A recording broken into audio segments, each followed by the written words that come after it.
હવે ટ્રમ્પ કેવી રીતે ઇઝરાયલની મુઠ્ઠીમાં ફસાયા એની વાત કરીશું.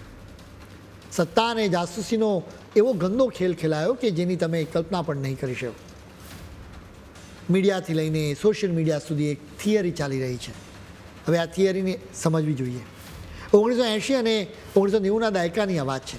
જેફરી એપ્સ્ટીન અને તેના સાથી ગિલેન મેક્સવેલના સંબંધોની આ વાત છે. ગિલેનના પિતા રોબર્ટ મેક્સવેલ બ્રિટનના મીડિયા ટાઇકૂન હતા. તેમના વિશે કહેવાય છે કે તેઓ ઇઝરાયલની જાસૂસી સંસ્થા મોસાદના અત્યંત ખાસ એજન્ટ હતા. તેમના અંતિમ સંસ્કારમાં ઇઝરાયલના અનેક ભૂતપૂર્વ પીએમ હાજર રહ્યા હતા. જાણકારો કહે છે કે રોબર્ટ મેક્સવેલ પાસેથી મળેલો આ વારસો ગિલેન અને એપ્સ્ટીનને આગળ ધપાવ્યો.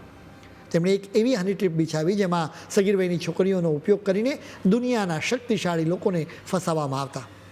હેતુ સાફ હતો.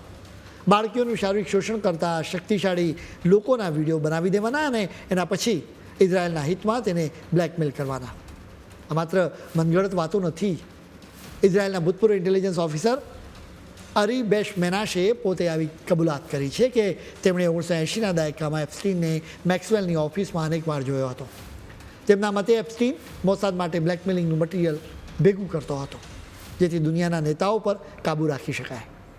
કદાચ એ જ રીતે ટ્રમ્પને પણ ઇઝરાયલ કાબૂમાં રાખતું હશે.